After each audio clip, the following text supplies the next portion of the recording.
Hey guys, this is Frenzy, and this is Game 2 between EGIdra spawning as the red Zerg in the bottom position, and LiquidJinro spawning as the blue Terran in the left position. On the first game, we just saw Idra in his comfort zone, just macroed up a huge flock of Mutalisks and just ravaged Jinro to death. Jinro did some fancy harassments with that blue flame, but after the first blue flame drop, the rest of his harassments just did 0 damage to Idra whatsoever. Just extremely good multitasking. Probably one of the best in the world at multitasking is Idra. So we'll have to see what Jinro has in store for us now. There was no siege tanks produced, and I'd really like to see some siege tanks. Maybe a fast siege tank timing from Jinro this game. Because I just don't think you can beat Idra with straight Marine Hellion all game long. He's just going to beat you with Mutalisks, beat you with Banelings. We do see a fairly early drone scout from Idra. We have the barracks coming up for Jinro. And it looks like Idra's going to go for that fast hatchery yet again. And another gas opening from Jinro, so not going to go for that 2 racks.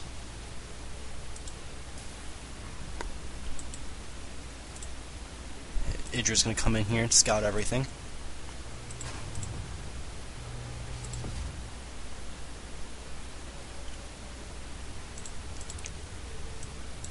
We do see the hatchery coming up now, and he'll be getting his spawning pool eventually. I mean, that's almost up to 17 before he's getting his spawning pool. I feel like that's somewhat of a mistake. If you actually go too heavy on drones, it actually hurts you because you can't get your queen out for those larva injections. Generally, it would be like, well, if I could go up to 30 drones before I built my spawning pool, that would be good. Simply because of the fact if your opponent wasn't able to be aggressive or whatever, but it's actually not the case. You need those queens out for larva injections. You'll get more drones that way.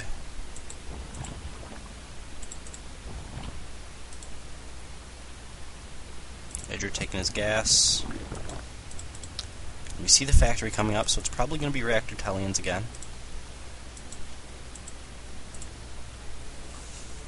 We do see a little bit of a fake bunker rush. Idra knows it's fake, but he's still going to send some drones down just in case. Jinro is the kind of player that could try to trick out Idra, building this gas geyser and having another barracks, like in this position here or something. So he has to kind of take it seriously. There are 2 Marines here, so he does need to deal with it. But he did take out that SCV, so that's gonna slow down this bunker rush and stop it completely.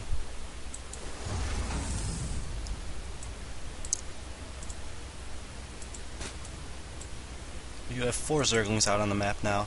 They might catch one of these Marines. The reactor's coming up, and we'll see some. Actually, he's taking his natural right now. If Idra had built a few more Zerglings, he could actually deny this natural, I would assume.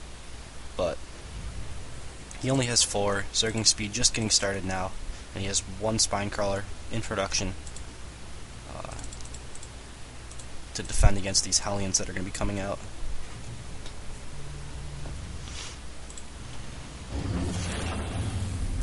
And it looks like he's switching back over. Will he be going for blue flame again? I'd like to see tanks instead. But it looks like there is blue flame in production yet again. So Jinro really wants to stay on this blue flame type of style. And we'll have to see if he goes for blue flame Hellion drops again. We do see another barracks coming out, so this is a little bit different build order. Might be a straight push into the natural. Pretty good control on these Hellions, keeping them alive for as long as possible. They are trapped down here, but they will be able to keep Idra from taking a 3rd base. Just a short amount of time. They do... Oh, just amazing control. Still has those Hellions remaining. And one of them gets taken out.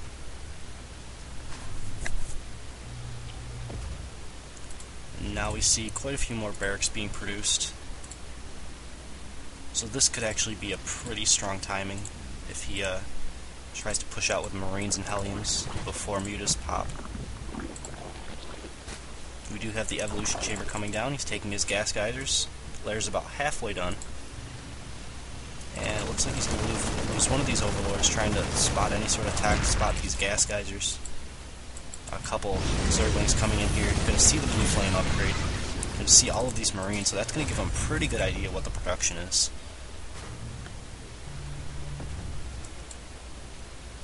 EGIdra actually building another spine crawler in the back of his base because he thinks it's going to be that blue flame Hellion drop that he faced last game. But there's no starports out on the map yet. And it looks like he's not going for stim, he's going to go for combat shield. That generally suggests that he's going to go for a fast timing before Spire gets up. And he does have siege mode on the way, so this could actually get pretty strong if he hits at the right time. EGIdra does have the Spire on the way. But there's still going to be a small timing that he could push out across the map around 3/4 of the way that Spire is finished. He won't have mutas in time. And EGIdra will get into position. But is there going to be enough Marines to deal with the mutas that will eventually pop out while he's set up over there? Is going to be the question, I think. And there's quite a few. He's building 5 at a time, so if there aren't enough yet, there will be in the near future. And I would like to see him pushing across the map pretty shortly here. It looks like he is going to now.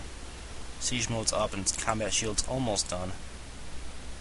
And Spire's just finishing up, so he will have a few mutas out when he's already in position here. And that's going to still be extremely scary because mutas aren't that great in straight up fights. And it looks like he's going to try to get surround on the Hellions, but the Marines come in and scare these Zerglings off. And now EGIdra's going to feel quite a bit of pressure here from these 2 tanks. Looks like a third on the way and a handful of Marines here. There's 7 mutas popping just now, but like I said, he's already in position here and just taking fire on this. And these mutas are going to try to do a little bit of damage, try to poke and pick this apart, but there's a pretty good spread of Marines here.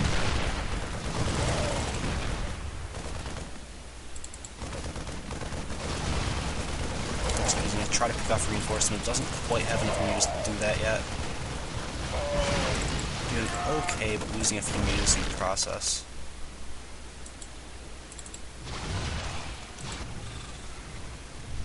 And he's throwing down a missile turret in a bunker, and that's so smart. That's just going to absorb a little bit of extra fire when EGIdra does try to break this. I'd like to see EGIdra with a few more banelings. Does he even have a baneling nest? He does have a baneling nest, but speed hasn't been started.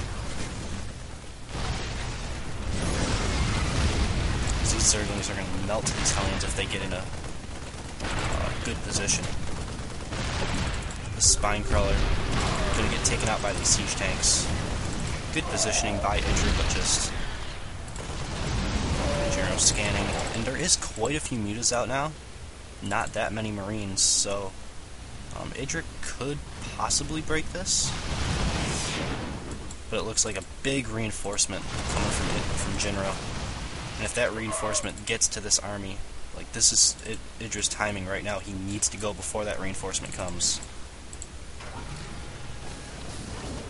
Looks like one siege tank gonna leapfrog ahead.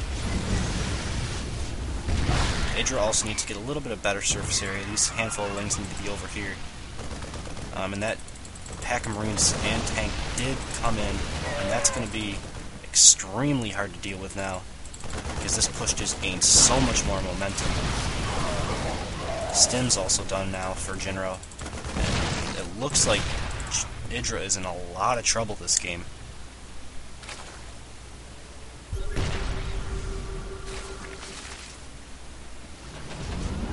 Two bunkers up now, one missile turret.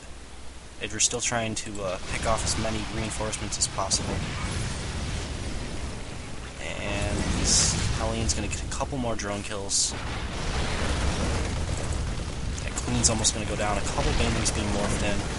And EGIdra's probably going to go for it in the near future. And here he goes, trying to get the surround on all of these units, but these Zerglings are clumping up way too much, taking huge siege tank hits, and with these reinforcing Marines, there's just not going to be enough here for IEDRA, and GG. Jinro taking game 2, so ties up the series to 1-1. I'm going to get into the next game, so check that out.